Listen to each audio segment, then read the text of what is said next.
Hello and welcome to the Bestseller Experiment, where we continue to discover what makes a bestseller and inspire you to start, finish and publish your book. I'm Mark DeVoe. And I am Mark Stay. And as always, our colossal thanks to everyone who supports this podcast, not least the good people on Patreon and the good people on the Bestseller Academy. Speaking of which, Mr. D, what's that I hear? The creaking of the hinges. The doors are closing on the Academy. We have to rush if we want to get involved. Quick, tell us how. If you want to get involved in the Academy, the doors are closing on the 3rd of September. We are starting on the 6th of September. So get your applications in, folks. This is it. Last chance saloon to get involved in the Academy to start this September, which kind of nicely ties in with the academic year. A lot of people around this time of year, kids are going back to school. We're going out to, stationers and buying their pencils for the year. And then we sit and ask ourselves, like, what are we doing? Like, they're going out, they're getting all this great growth in education. What are we doing to help our own education as writers? I mean, the podcast obviously is one thing that a lot of people do for that reason. But if what we found with the Academy is it gives you focus and accountability. I know it's lovely listening to this podcast, but we're not going to be knocking on your doors tomorrow to say, "Oi, how's that first draft coming on, sir?" And accountability is the number one benefit, I think. I mean, there's a lot of great things that you get from being part of a writing school, whichever school it is, whether you go to university or.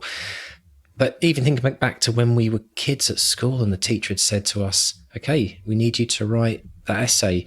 It's not like that in the Academy, but it's having that sense of being part of something where you are declaring your dream and people are saying, I want to write my first draft by this date. We don't hold people to it. They don't get kicked out of the Academy if they don't do it. But having that extra incentive is actually, I think, Mark, the key for so many people to actually getting that book written. Let's just talk about what the Academy has, because it's not just courses, but we have courses, lots of courses, books, courses on character and plotting and pantsing and the rule of 3 and first drafts and stakes and acts and outlining different acts and editors and final acts and all kinds of stuff. But we've also got coaching sessions. So, we have the craft coaching with me. We have the weekly post-podcast chat, which is always fun. So we talk about the podcast before. We've got, things like your coaching, Mr. D. You have your life coaching as well, which is pretty darn unique. And, it's just an absolute buzz. And we've got this wonderful community of writers, some of whom will have been there over a year and are staying on with us, and because this isn't just something you just don't tick a box, say, "Oh, I've learned how to write now," and move on. This is an ongoing adventure. I'm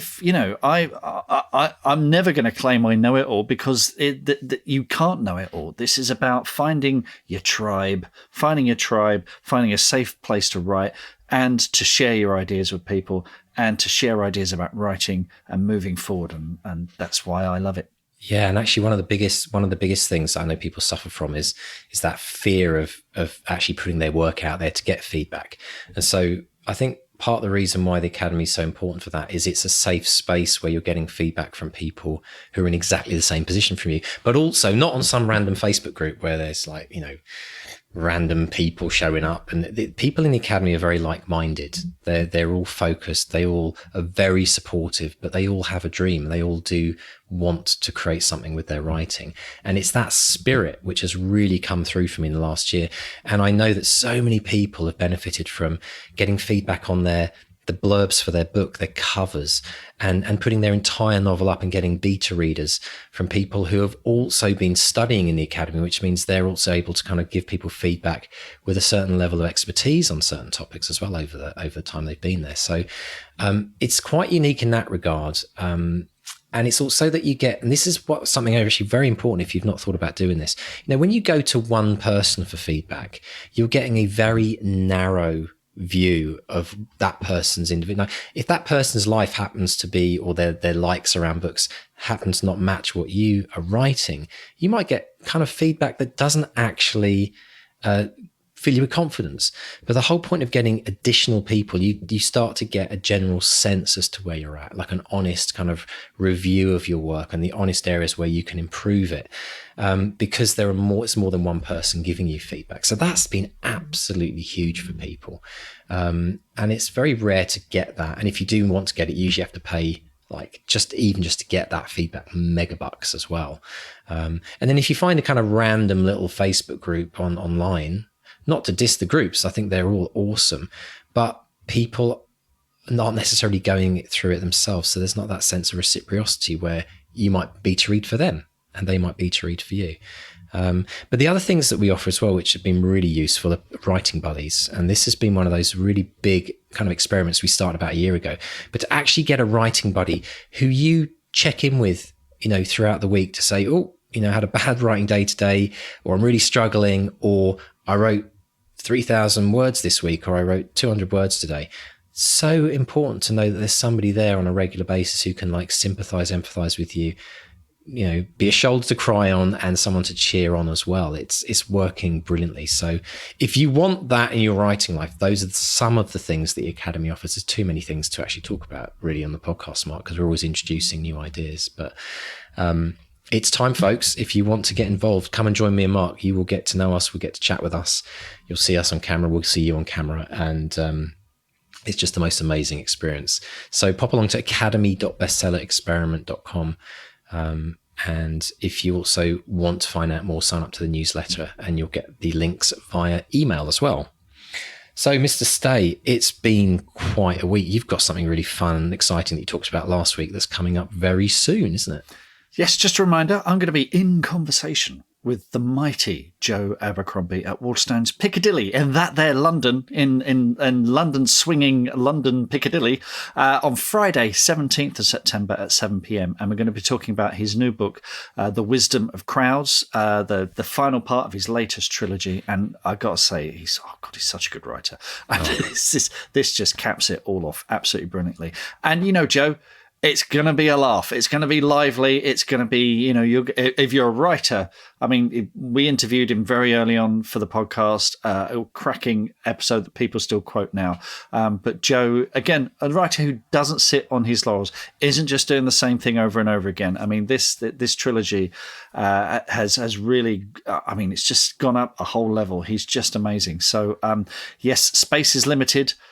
So grab your tickets and I'll pop a link in the show notes so you can sort that out and hopefully might see you there. I know a few people have been saying, hang on, I'm in America, I'm in Canada, I can't see it or whatever. I don't know if it's going to be live streamed or recorded or anything like that. So I'll look into that for you and we'll report back. But if you can make it to London, see you there. Definitely. And then if you haven't listened to it, go check out the original interview because it's absolutely brilliant. On the archives, bestsellerexperiment.com, click on the podcasts link and search for Joe Abercrombie, or scroll that very long list of.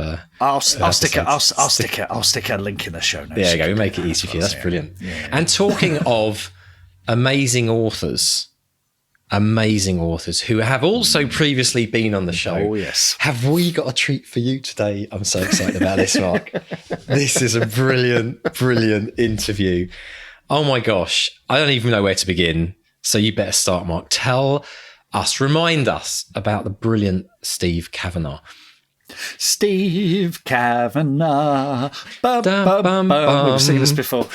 So Steve Cavanagh is the best-selling author of the Eddie Flynn novels and a bunch of standalone thrillers as well. In 2018, The Liar won the Crime Writers Association Gold Dagger for Crime Novel of the Year. He's won the Theakston's Old Peculiar. All of his novels have actually been nominated for awards or have won awards. He's a former lawyer. He was born and raised in Belfast, Northern Ireland. Now, we spoke to Steve in episode 125, an episode that we called Author on the Verge of a Massive Breakthrough, because this was on the eve of the publication of his book 13, which, as you will hear, did quite well. His new book is The Devil's Advocate, and it's an Eddie Flynn novel, and the shoutline for this is, he's won every trial because he's behind every murder. And we discuss writing really great hooky shout lines, which Steve just has this supernatural talent for. We talk about writing different points of view. We talk about the amazing changes in his life and career since we last spoke. And he's just a lovely bloke. Oh, it's just such a brilliant interview, folks. We really do spoil you on this show. Please be upstanding for this incredible interview with Mark and the lovely, lovely Steve Cavanagh. Steve Cavanagh, welcome back to the Bestseller Experiment, sir. How are you today? I'm very well indeed. I'm delighted to be back. This is one of my favourite podcasts, so thank you very much, Mark, for having me. Oh, bless you, sir. Thank you so much. And we're here to talk about your new book, The Devil's Advocate. Eddie Flynn is back. Eddie Flynn, the former con artist turned lawyer. And your shout line, Steve, honestly, the shout line for this one, he's won every trial because he's behind every murder. And that's not Eddie, is it? Tell us more about this one. This is a death penalty case, isn't it? Yes, that's right. This refers to the character who is really the devil's advocate. He's a district attorney called Randall Korn, who operates in a small fictional town in Alabama. And he is obsessed with the death penalty. And he's based on a kind of an amalgamation of real characters, of real people.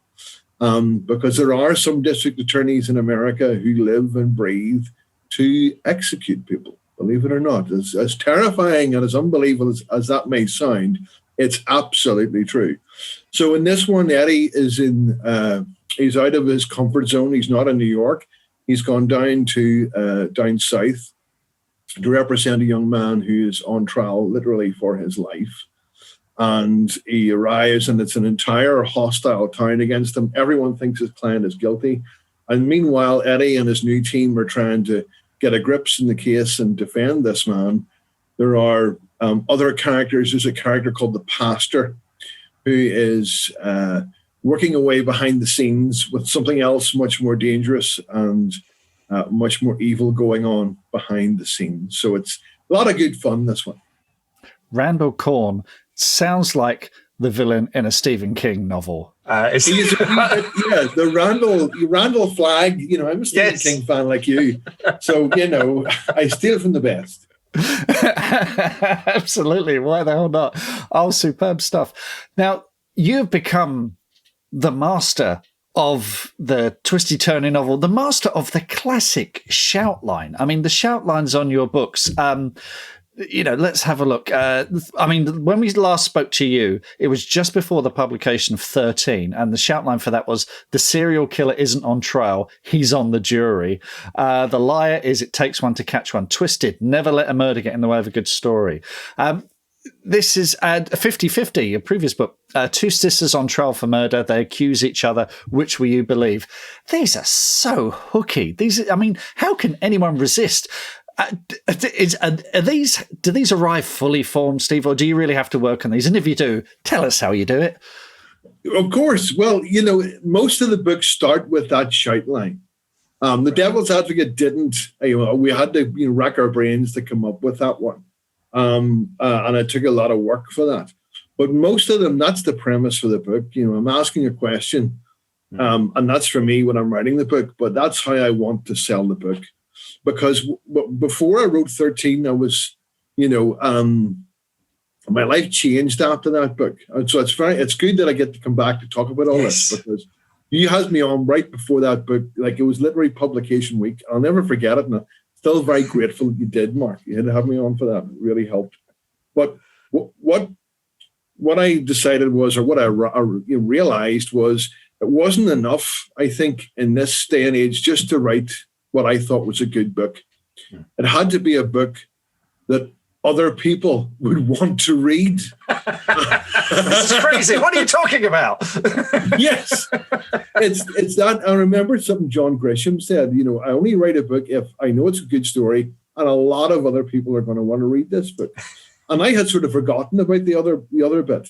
So I wanted now, going forward, all my books to have a tagline on them. And something, if the reader sees that, they make a noise, they go, ooh, yeah, and they want to know more about it. Because I think, there's so many great books out there these days. I think I want to try and have something to engage the reader straight away before they've even opened the book. I want them to see something on the cover that intrigues them and hooks them in. And in terms of how I come up with that, I don't know. Usually it's a question, it's like, what if? Or sometimes it's bringing two separate things together in an unusual way They were like a serial killer and a jury. I mean, to me, it seems like, and I might get a bit highfalutin here, but, I'm kind of a bit obsessed with theme and central dramatic argument in stories at the moment. Is my big thing at the moment.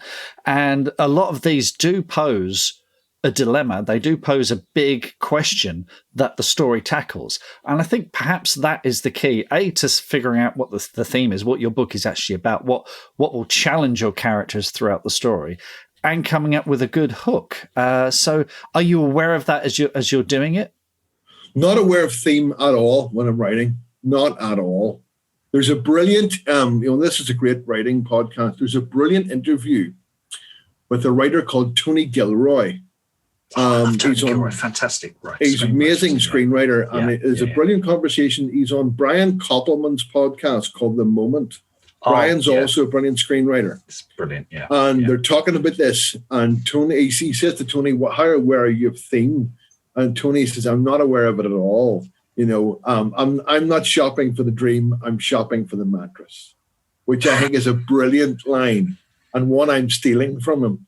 But so that I'm not aware of theme at all. When I finish the first draft, I'll go back and I'll see things, which are a theme. And normally there are issues I've dealt with in the book that I wanted to deal with, but I wasn't aware of the overall theme of them.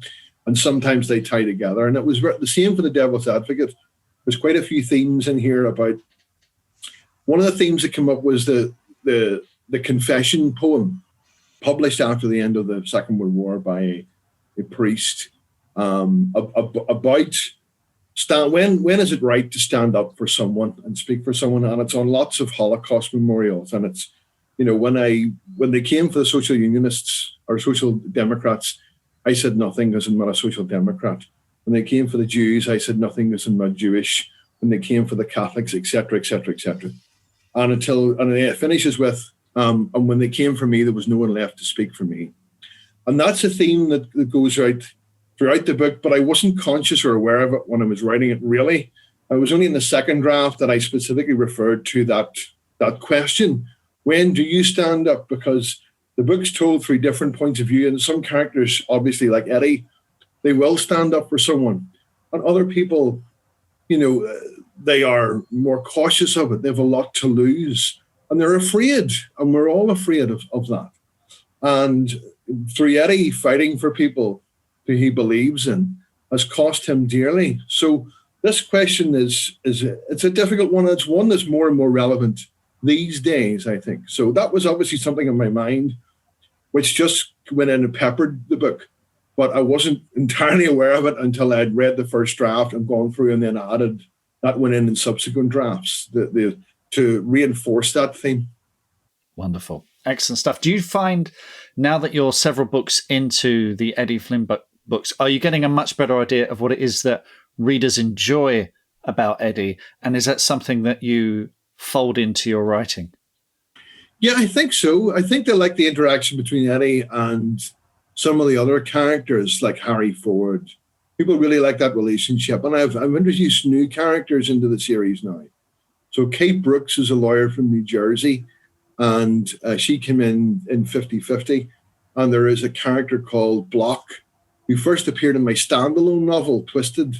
And she was in 50/50, and now she's in The Devil's Advocate. So I'm building up a cast list slowly but surely. But from early reviews, people are really enjoying the interaction between these characters now. And they're starting to form an emotional attachment to them, which is brilliant. That's all I could ever have hoped for, really. I love that you brought in a character, because Twisted was a standalone, but you brought the character. So you've got the Steve Cavanagh universe. You've got a whole universe out there now. How do you keep track of that? I don't, really. So I will make mistakes, and then someone else will read it and say, well, you can't do that because you said something else in another book. And I say, okay, sorry about that. Thank you very much for pointing that out. So I don't really, each book is designed to work as a complete standalone. So someone who's never read an Eddie Flynn book or any of my books before can pick up any one, and they will have just as good an experience as if it was the sixth book or seventh book they'd read. So that's very important to me. because I never want it to be as if there's a joke that people aren't getting, It's something referred to in an earlier book that's coming back. And if you haven't read that earlier one, you're not getting that experience. I wanted everyone to try and have the same experience, really, when they're reading the book for the first time. Wonderful. You mentioned earlier that you were on the podcast before, and folks, that was episode 125. We'll put a link in the show notes so you can go back and listen to that, because it was such a fun interview. And as you say, I think it was the week of publication of 13, which is the book that just went wallop, just went absolutely everywhere. And huge congratulations on that. We were so delighted to see it do so well.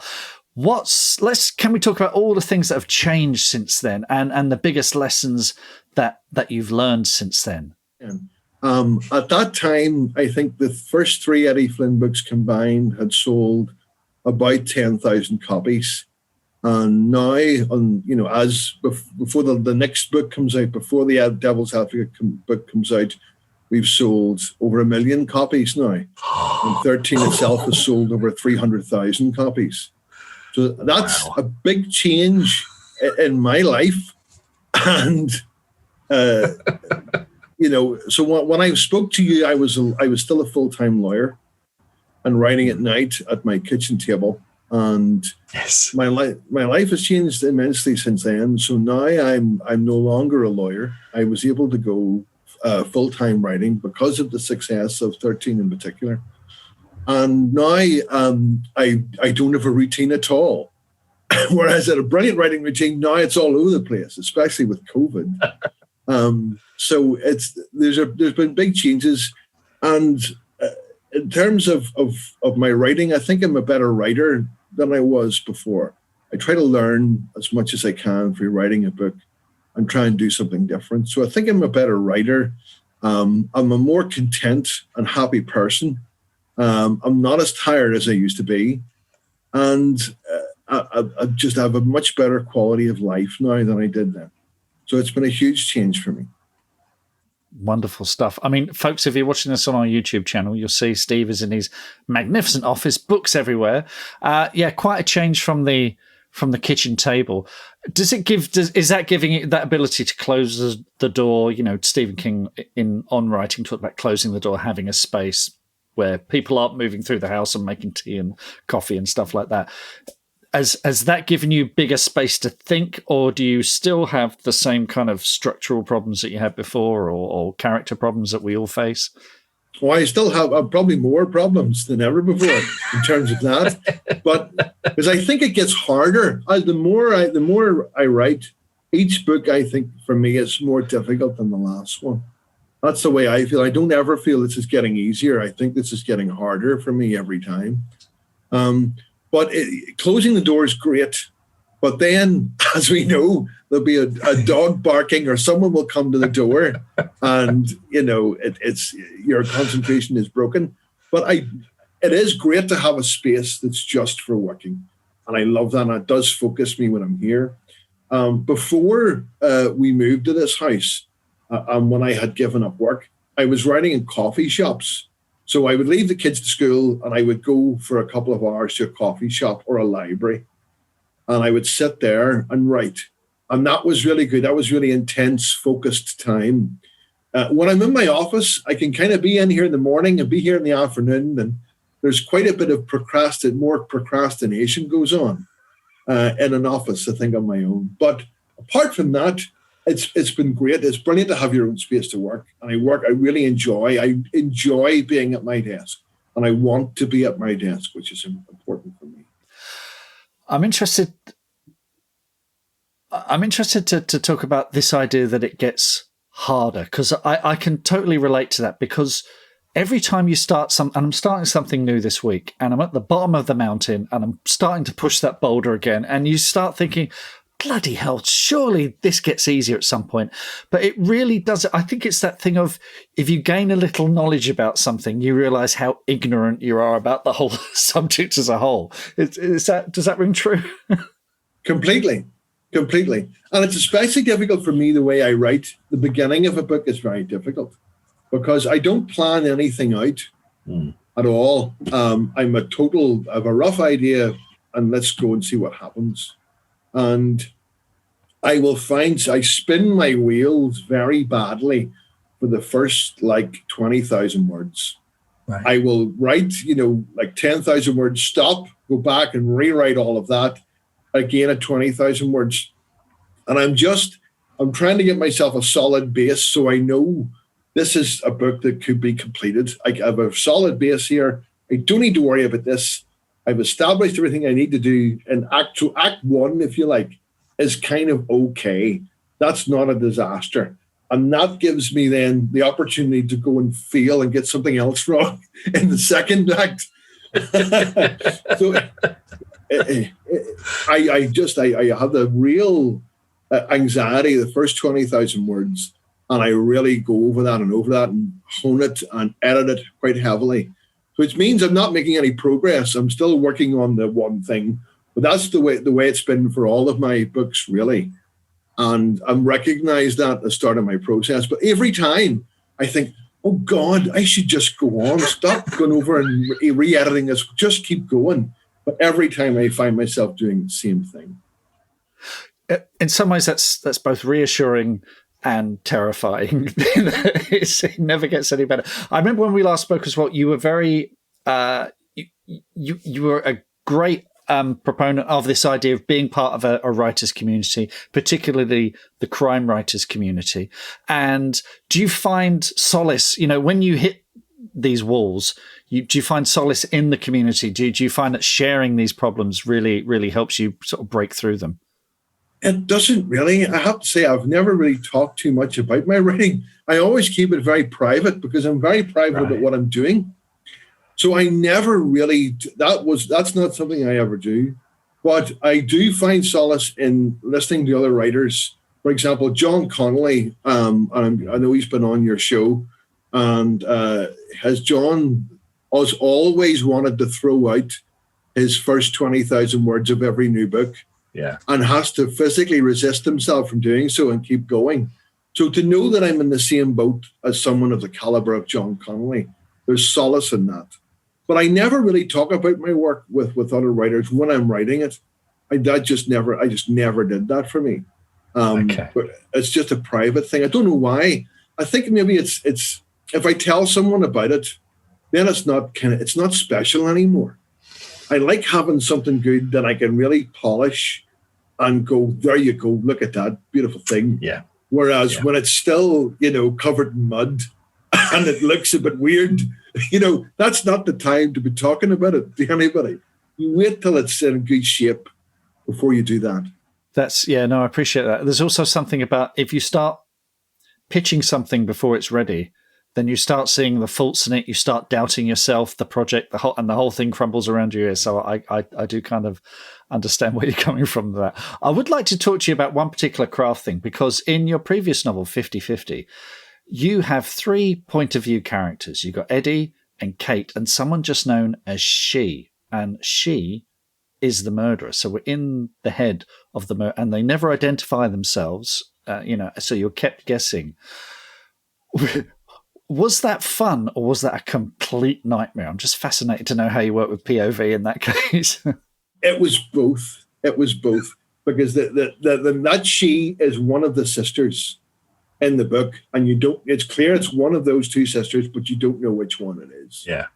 So what made it fun was leaving little clues here and there in the narrative for the reader. Because I wanted the reader, the way that book is entirely structured is the reader reads a chapter and goes, oh my God, it's her. I know it's that sister there. It's definitely her. And then they read another chapter and they go, oh no, I got it all wrong. It's not, it's the other one. And it flips like that. Not exactly chapter for chapter, but pretty much. So I liked leaving little false trails and little clues throughout that narrative. Also, but it was difficult in trying not to give away who it was. That was the real tricky thing. And it took a lot of thought into writing those chapters. So it was technically quite challenging. But I find a bigger challenge. There's a bigger challenge in that book. There's a whole sequence in that book, a whole section of the book, which takes place over the space of 2 minutes. But it's like 50 pages. And it's two series characters. So it's Block and Harry, who both get a knock on their door.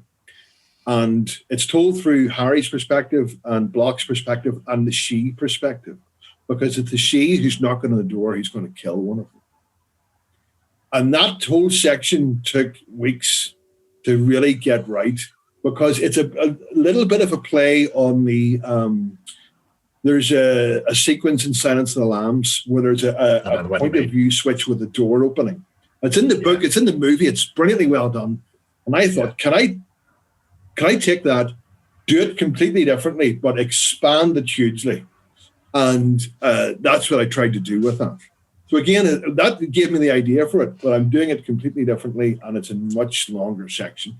So that was the big technical thing with point of view in that book, in that sequence. And I've had a lot of good reactions from readers who have read that, who have been either shouting at me, or have dropped the book, or have been screaming and have frightened pets and children. So that was a lot of fun. It was very rewarding to do that. Brilliant. Absolutely brilliant. Now, when we last spoke, you told us how you started out in screenwriting, then got rejected by Francis Ford Coppola for not being Irish enough. Any thoughts of returning to screenwriting? Because you've had, am I right in thinking you've had books options, stuff is in development? What's happening there? No, nothing is in development at all. Really? So screenwriting is something. Yeah, screenwriting is something I would never say I'll never do that again. I enjoy it. The technical aspects of it, I think, are a bit difficult for me now, because it's so structured, and it's so, you have to have, and the formatting is something which I think I would need to get the hang of again. But I love screenwriting. Reading a brilliant screenplay is a marvelous and unique reading experience, because you're getting the movie. It's not a book, and you're not watching a movie, but you're seeing a movie in your head, and that's a beautiful experience. So yeah, I'll never rule it out. Going back there, I might. You never know. If some fool wants to pay me to write something for TV, I'd be more than happy to take their money. So are you telling me nothing's been optioned of your stuff? I can't. You know what it is? I can't really say one way or another. But love that. That's a great answer. That's my favorite answer. Nothing in development.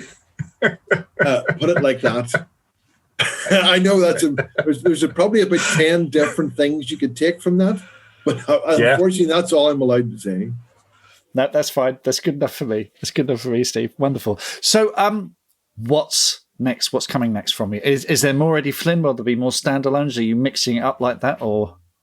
My plan, which may go awry in spectacular ways, is I have a standalone in my back pocket, which I think is quite special. I think it's by far the best thing I've ever written.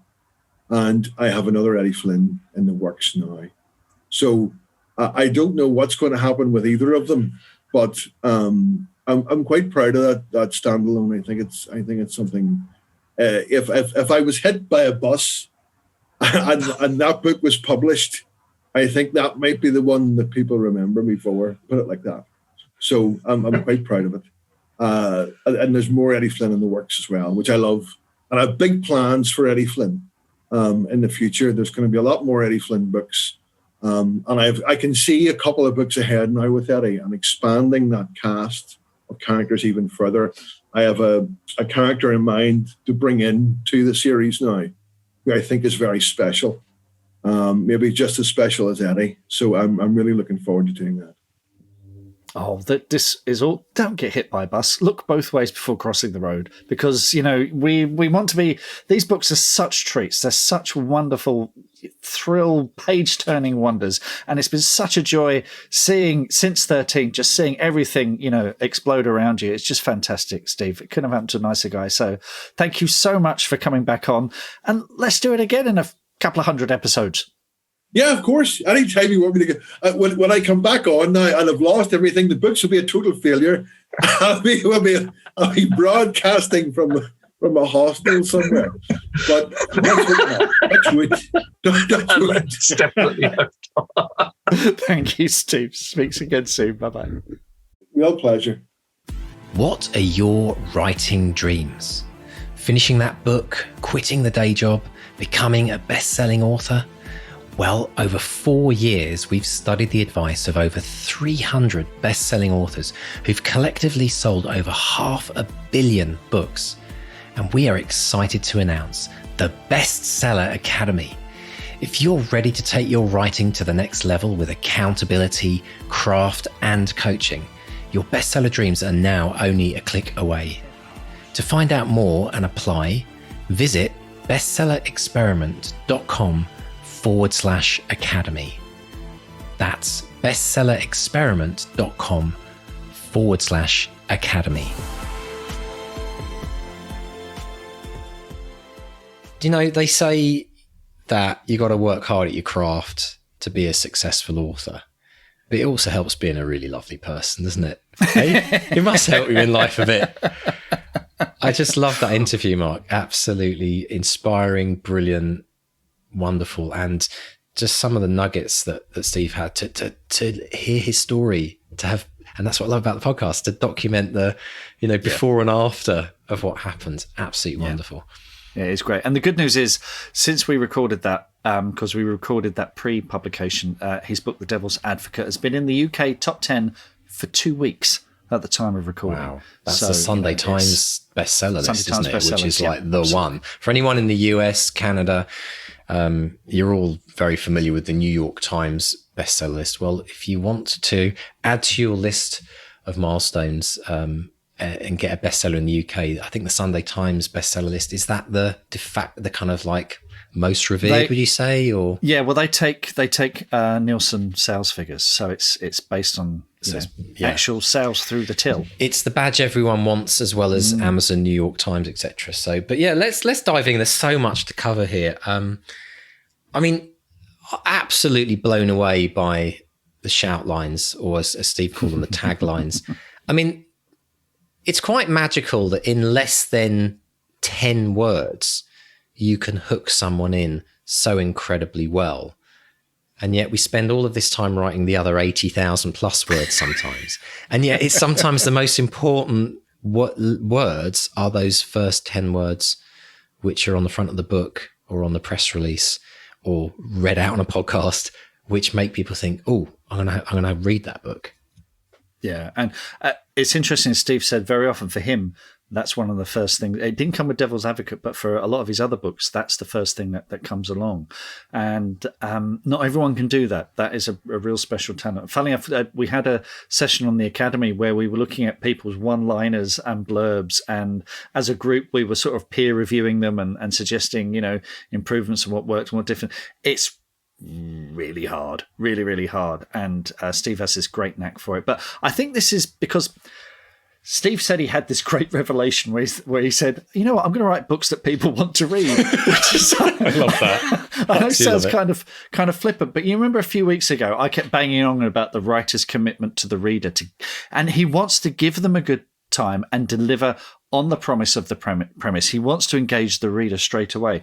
That's gonna, that is your first step on the path to bestsellerdom, folks. You're not writing to, show off what a great prose stylist you are, or be, get all highfalutin. If you want to tell a cracking story that's going to have people flipping those pages, and then crucially, when they get to the end, they're going to hand it to a friend and say, you've got to read this. Why should I read this? Oh, well, you should read it because it's about a guy, this lawyer, who's won every trial, but that's because he's behind every murder.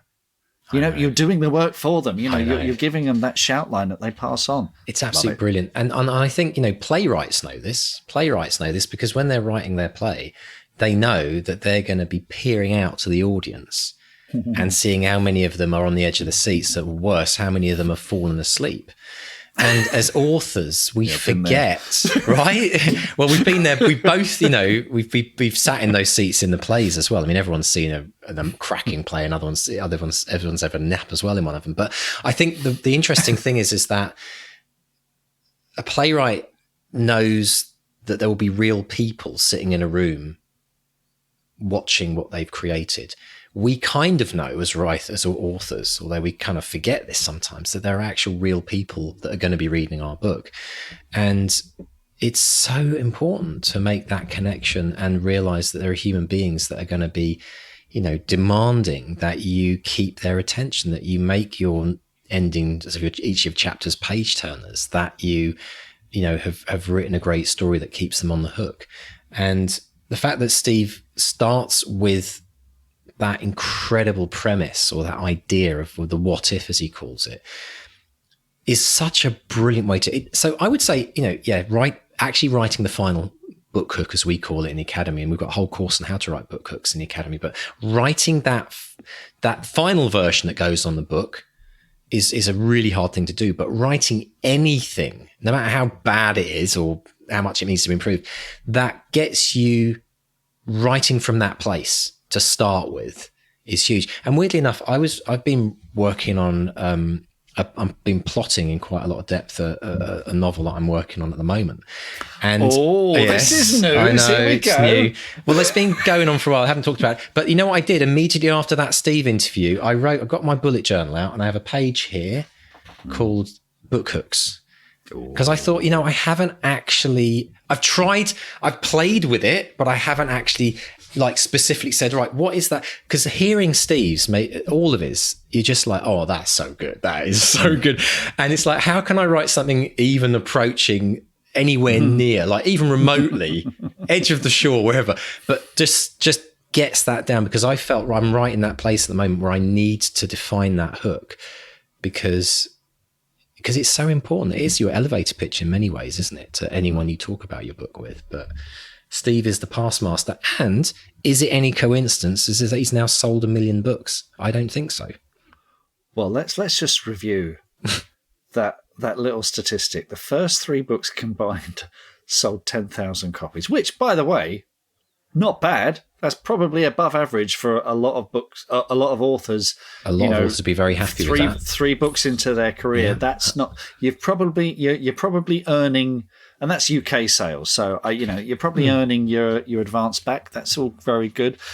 But now he's sold over 1 million, and one book alone, 13, which is the book that came out just after we last spoke to Steve, sold over 300,000 copies. Whoa. Let's just sit for a minute, Mark, and imagine. Yeah, let's just bask. Let's imagine that instead of lying, you see those American Beauty, and she's lying in the on the bed with all the roses, and there's other shots of people who steal money from banks, and they're lying in all the money. Imagine lying in what would that look like to be lying in 300,000 copies of your book? I mean, that would be, how big a room would that be? I can't even begin to think. How many books does W.H. Smith have, for example, or Waterstones? Well, that's interesting. Yeah, it's probably a shop full of books, isn't it? Yeah, we should find out. Someone from Waterstones or someone in the US or chapters in Canada, get in contact with us and tell us what the average number of books is in the average size bookstore, so that we can then attribute that visually. Yeah, it could be 3 Waterstones or something like that. Or how many books would it take to fill every seat in, or to fill, say, Wembley Stadium? That would be a lot, obviously. But again, or a tennis court, something that we can all visualize just so we can work it out. But yeah, 300,000, that's quite mind-blowing. But I mean, it's only going to go one way for Steve now, really. I mean, he joked about I'll come back on the show when I'm in a hostel and talking about how it didn't work out. But we know, Steve, it's only going one way, because you've got behind you what we call momentum, writer's momentum. We talk about it a lot in the academy. It's like the wind's in your sail. As a sail is up and the wind blows, the wind will always blow. But what's always encouraging to hear from authors of Steve's stature is that it's not really getting any easier. Well, it's like I said, it's reassuring and it's terrifying, but it just shows that Steve isn't just blithely knocking these out. He is pouring his blood, sweat, and tears into every story, because he knows he now has expectation. He knows that he wants to deliver a great story. Steve is part of this great crime community, and I see him all the time recommending other people's books and talking about the genre that he absolutely adores and loves. So he wants to keep delivering to the standard that he himself has come to expect, and it ain't easy. I salute him for that. On the flip side of that, though, I think that once you've got an audience, you actually do raise your game, because you have to start believing that, well, I obviously can do this because people want to read more of my books. And what then happens is you do up your game. So you do get this kind of power up. And it is a very important form of accountability. We talked last week on the podcast about the importance of accountability. I mean, accountability for a successful author comes from continually trying to deliver the very best book they can write for their existing audience and all the new people that will then discover them. So again, accountability exists when you've had success. It often doesn't exist pre-releasing your first book or the first book that you have that's successful. And so I think it's a great problem to have. I think most people would like to have like 1 million readers out there who are like kind of saying, come on, Steve, let's deliver the goods again. I think the biggest challenge for most authors, and we see this in the music industry all the time, is like, do you stick to what worked? Do you stick to what you know, or do you go out on a limb and try something completely different? And that's one of the biggest challenges, because I think if an author's is very successful and they've written 20 of the similar kind of books, they might think, well, I actually want a bit of a change now. But that's a whole conversation for really another podcast, isn't it? Yeah, I mean, I can talk. I can relate to this a bit because I've got my second book in a series coming out soon, and I've written the first draft of the third one. Yeah. So there is that little thing at the back of your brain thinking there is expectation. People are going to expect certain things. And that's why hearing from readers has been really useful, because they've told me the stuff they enjoyed. And that doesn't mean I have to do more of the same, but it gives me an idea of what works and what I can lean into. But I also want to surprise and bring new stuff to the table as well, and raise the bar a little bit. And that's what Steve has been doing time and time again with his books. And with each one of them, the expectation goes up, but he keeps delivering. Absolutely, yeah, absolutely brilliant. I find it fascinating as well that again we find another lawyer who's become an amazing best-selling crime writer. And it does link to this idea of, we say it a lot and we'll say it again, write what you know. And I think a lot of times people want to escape reality. So they go and write something which is, fantasy, or something which is maybe completely outside of a world that they know, because they like to live in that place, which is awesome. And that requires incredible imagination. But often the best stories are right on the fingertips of things that we've experienced, or variations of things that we've personally experienced, because that's where the writing from the heart, like the authenticity, comes from, isn't it? Yeah. And I think Steve spoke about this when we first spoke to him in episode 125, the link in the show notes, is that he stands up for people who don't necessarily have a voice. Who need representation, who need someone to stand up for them, and that's a great hook for anyone reading a book. We want to stick up for the little guy, the person who needs that helping hand, and you again, you see this with Steve on his social media. He's always championing a new author, new voices, and what have you. So. Yeah, it's that, again, write what you know doesn't mean, I have to be a lawyer to write a legal thriller. Of course. But I think if you can say, I'm someone who understands that there are people who don't feel they have recourse to the law, so maybe I'm going to create a story where they can find that, where they can find their voice, where they can find a champion. I think that's where Steve's coming from. I think even if he wasn't a lawyer, he'd be writing these books, if you know what I mean, because it's in him. It's in him. Yeah. Well, it's also write what you know. It's not just about your profession or what you've experienced in life. It can be actually the emotional response to something that you've experienced, and having truly felt something means you can really get into the mind of the character, or you can transfer what you experienced into that character, which makes it really real. So it can sometimes be even just an event in your life that you experienced something, or you felt something in a certain way. That's write what you know as well. So there's so it's just about having that focus on thinking about, as you write, like, what should I be pulling into the story here that I've experienced? I don't have to reveal my own experience through that. But at the same time, I really do think that is such a massive key to what connects readers to authors. It's that authenticity of the things that are written from the heart, from a reality. So, but on that note, I mean, Steve also said that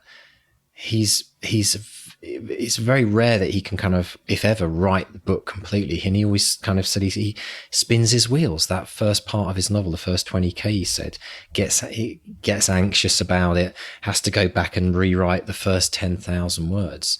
I've not heard, did we have other authors talk about that before? I don't seem to recall people like stopping and kind of almost rewriting or doing a second draft of the intro of the book, or Act 1, as Steve calls it, partway through the book. I'm trying to recall after 330 episodes. I don't remember. I know that people get stuck. Now, here's the thing. People get stuck at that 20,000. We've heard that. And then it's about how do you keep going? And it's almost like the way Steve deals with it is he goes back. Instead of trying to get past the 20,000, he goes back and he says, right, I'm going to tidy this all up so I can get a bit of more. It's like the ultimate running jump that Michael Connelly told us about, right? The idea of rewind a bit and write. Well, he goes right back to the beginning and kind of like edits from there. Yeah. Yeah. I mean, it's that thing of discovering what the story is actually about. And I think once you have that, and once you have your ending and have an idea about your protagonist and where they're going, then you've got a much greater handle on the story. So maybe that's what about. I mean, this is the thing. There's no one way of doing this. There isn't, right? There's no single one way of doing this. More proof. Everyone has the right. Whatever works for you, folks.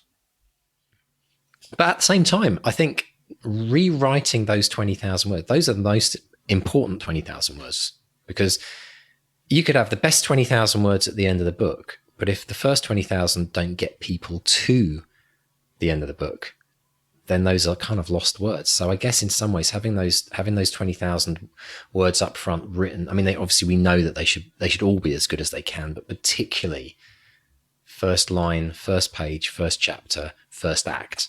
Reel them in. Right? Yeah. Absolutely. Brilliant stuff.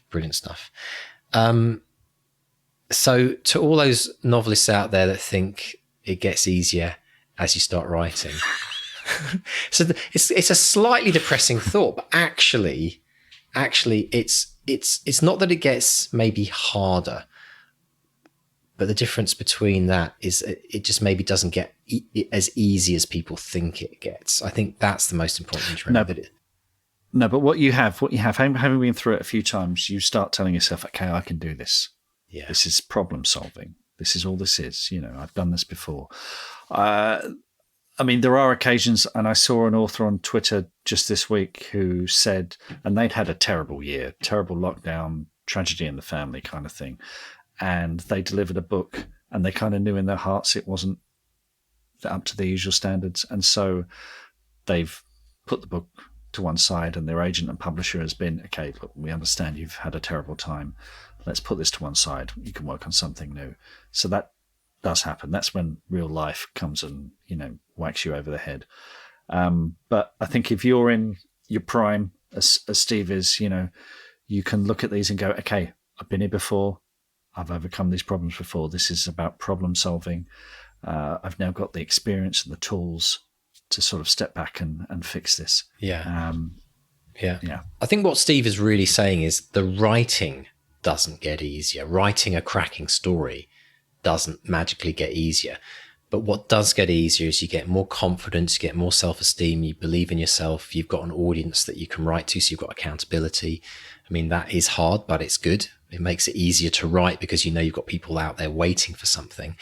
And you've started to build that thicker skin of, the critical side, the criticism, the getting the editor's notes back, all those things. You've been through it before. That side of things gets easier because you become more experienced. But the writing itself is always going to be a challenge. And we want that to be a challenge, because otherwise, if writing were easy, it'd kind of be boring, wouldn't it? That's how we grow as writers. It always has to be challenging. So brilliant. Well, then it becomes box ticking exercise. Well, exactly. And people would then just give up writing because they'd think, I want to do something more interesting. So thank you so much, Steve, for coming on the show and continuing this incredible story. And we look forward as well to seeing what happens next in your incredible journey. And yeah, just to finish up, I guess, Mark, we should mention again, if you want to join a 200-word challenge, if you want to start on that journey that Steve started a number of years ago and has now got to overselling 1 million books, maybe your journey will start with the 200wordchallenge.com. So pop along there, sign up if you want to get the daily writing habit. Or maybe your journey will continue and evolve in the Bestseller Academy. And remember that applications for September close on the 3rd of September. So please pop along to academy.bestsellerexperiment.com and send in your application. It only takes 10 minutes. And we look forward to hearing from you. Mr. Stay, where can people find out about the Bestseller Experiment on social media? Come and find us on Facebook. We are Bestseller Experiment. Twitter and Instagram is @bestsellerxp, or come to bestsellerexperiment.com. Everything you want is there. You can contact us there, all sorts of fun stuff. Don't forget to subscribe, rate and review on your podcast catcher. Spread the word. Tell your friends. Big thank you as always to our editors, Dave and JD. Absolutely. Mark, absolutely brilliant episode. Thank you so much for the incredible interview you did with Steve. And all I have to say to finish off is a goodbye from Mark 1. And a goodbye from Mark 2. Goodbye. Goodbye.